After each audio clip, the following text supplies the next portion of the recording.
Salamat sa Oo. pagtanggap sa aming imbitasyon. Medyo Yes, nagkakaroon na naman. Ano ba yung orange alert ba yun, Weng? Ano ba tawag doon? Yellow and Yellow. orange alert. nag-yellow Oo, alert. nagya-yellow Oo. alert tayo over the weekend. Ma'am, ano ba sitwasyon ng ating kuryente ngayon? Mm-mm. Actually, yung taon-taon naman 'pag nagkakaroon tayo ng alert status sa transmission system, Mhm. parati naman yang dala ng mga unplanned maintenance shutdown. Kasi nga 'pag ang NGCP nakikipag-ugnayan sa mga power plants at pinaplano natin yung maintenance schedule yung kanya-kanyang maintenance schedule, ang layunin diyan is dapat walang alert status over the entire year.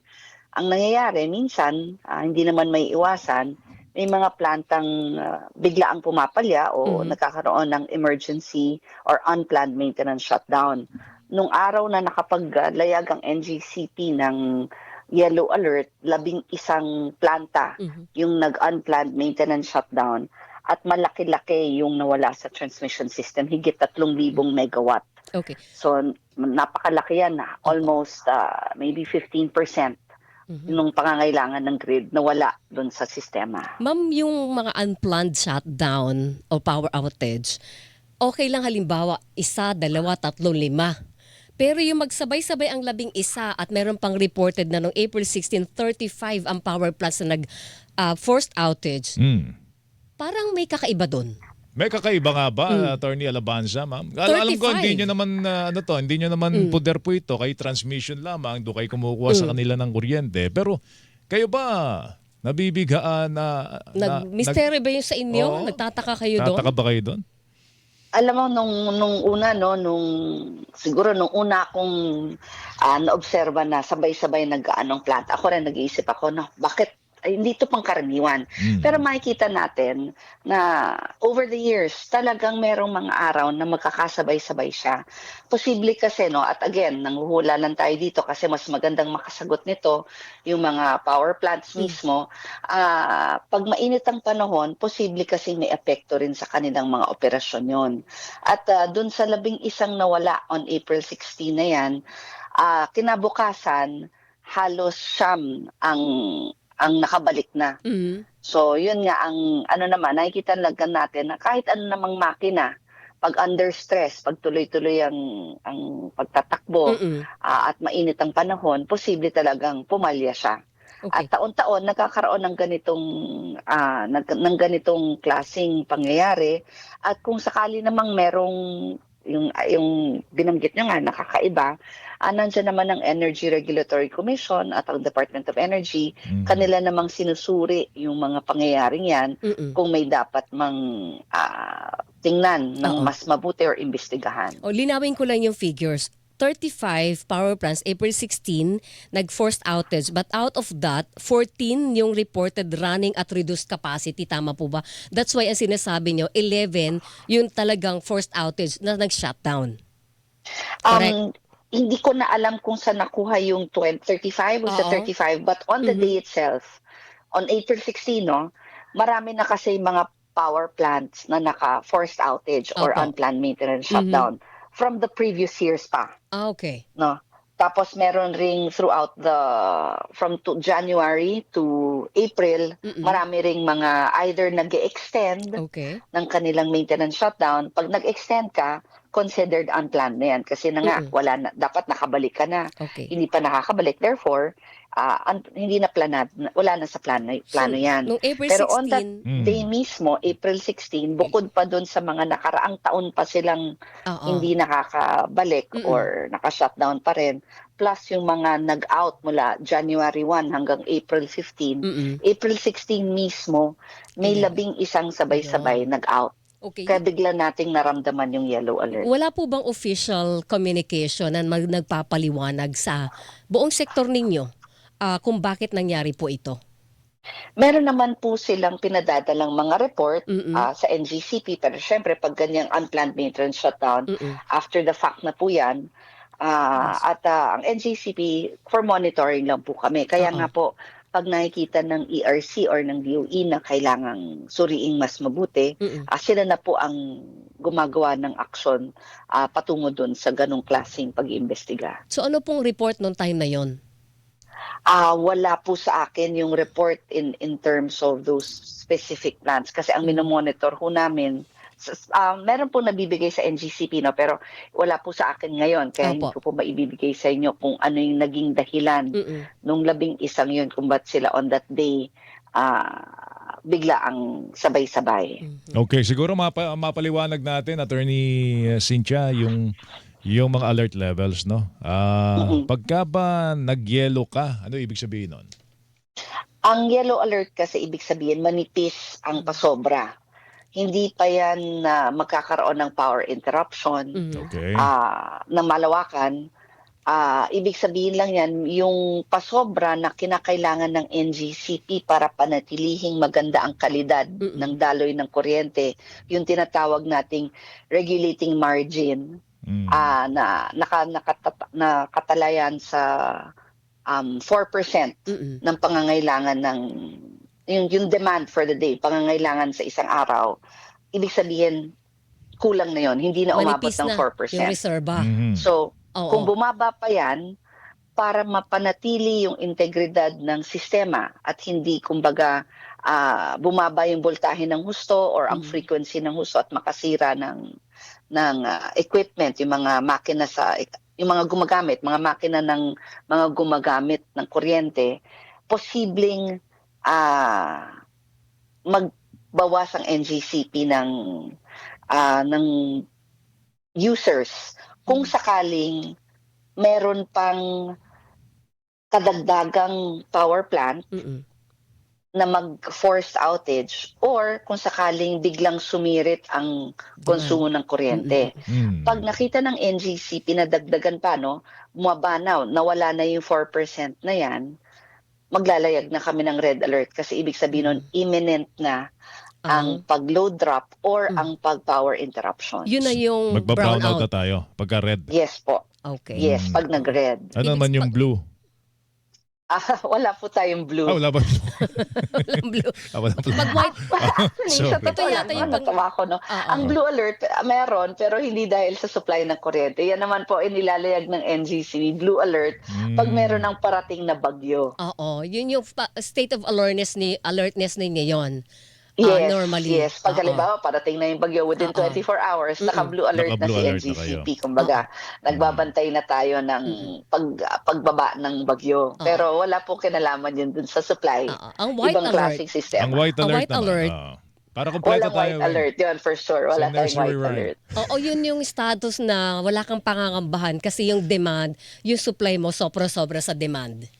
Ang tawag ko natin doon, normal condition. Normal condition. So Normal, nasaan white. doon sa lahat ng alert at condition na yon ang estado ng supply ng kuryente sa buong Pilipinas. Ngayong Ngayon. matindi po ang tag-init.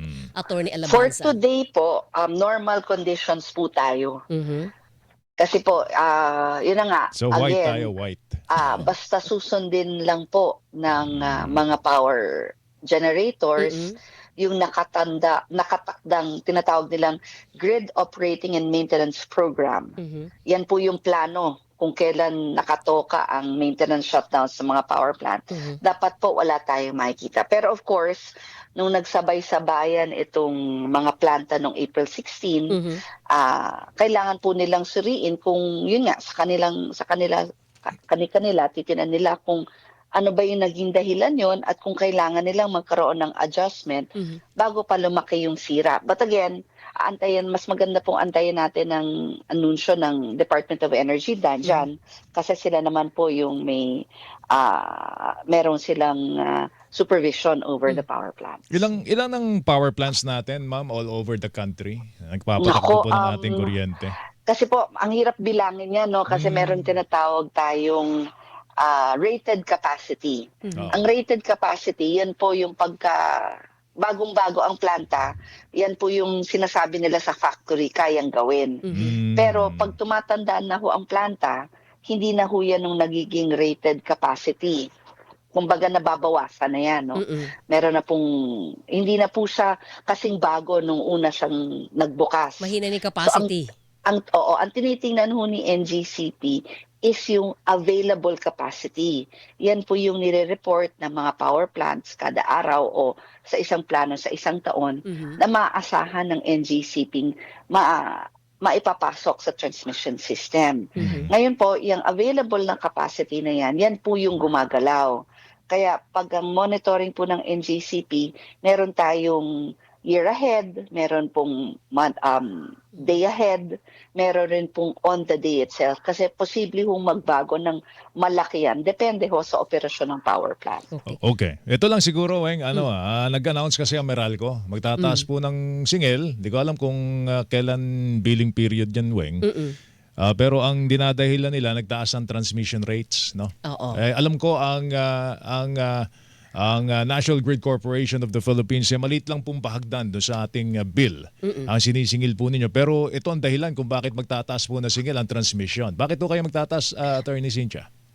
Usually po ang driver o yung dahilan kung bakit tumataas ang singil ng NGCP dahil po sa tinatawag nating ancillary services. Yung ancillary services na po yan, kuryente din na binibili ni NGCP mula sa mga power plant at ginagamit ni NGCP pambalanse. Yes. Diyan po kinukuha yung sinasabi ko kaninang 4% na pasobra. So, limang Reserve. klase po yung ancillary services. At yung isa pong uri ng ancillary, yung 4% na yun, na ginagamit natin para maganda ho yung frequency or yung kalidad ng pagpasok ng kuryente. Meron pa pong 4, yung isa po yung reactive power support, meron pong black start, tapos yung importante po, yung tinatawag nating dispatchable at contingency reserve or ancillary services. Yan naman po, pag may malaking plantang biglang pumalya, dapat po yan ang papalit. Reserve ito. Oo po, reserba. Pero, pag panahon po kagaya niyan, 11 ho yung sabay-sabay, pag naglagay ho si NGCP, ibig sabihin ho, yung ancillary services na yun, tumatakbo na, pero kulang pa rin. Okay. Ano So, po yun bang po yung ideal- tinatawag nating ancillary reserve. Ngayon po, yung ancillary reserve na yan, dahil nga po galing sa generator, at bahagi po nun kinukuha natin sa merkado, yung ancillary reserve, ancillary services reserve market. Nagbabago rin po ang presyo Yes, ang niyan, presyo niyan. ayon sa presyon sa merkado.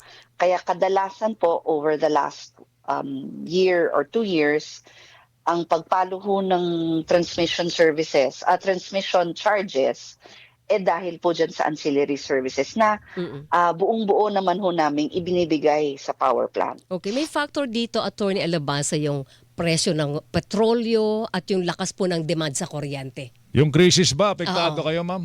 Apektado ba ang ating kuryente dito sa crisis na nararamdaman natin ngayon sa mundo? Sa Middle East crisis po, no, yung sa nangyayari ngayon sa Iran, directly po walang epekto sa NGCP kasi hindi naman po nakasalalay sa panggatong o fuel ang serbisyo ng NGCP. Daanan lang po kami, so linya ho ang mini-maintain namin.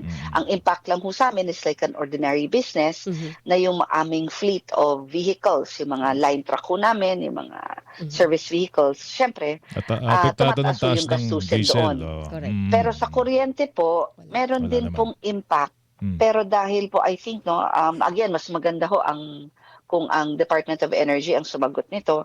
I think ang karamihan naman ho ng supply natin hindi ho nanggagaling sa diesel. Pero gumagamit ho ng diesel para pang-transport ng coal at iba pang panggatong na ginagamit naman ng mga power plants natin. Doon naman So, tataas. yes po, go ahead. Ang maganda rin ng pinangangabahan kasi, Joel, ng taong bayan ay pag yung bigla-bigla nagkakaroon ng sabay-sabay at maramihang outage ang mga power plants natin for whatever purpose, unplanned man yan o maintenance man yan, Attorney Alabanza, baka maging dahilan na naman siya ng magsirit ng presyo ng kuryente. Hindi po kaya? Kasi naranasan Pwede natin yan, ito pwede. dati. Last year, ganun din. Di ba? Again, mas maganda ho siguro kung ito naman ang maganda mong sasagot dyan at makapagpaliwanag ng husto, yung market ho natin or yung IMAP.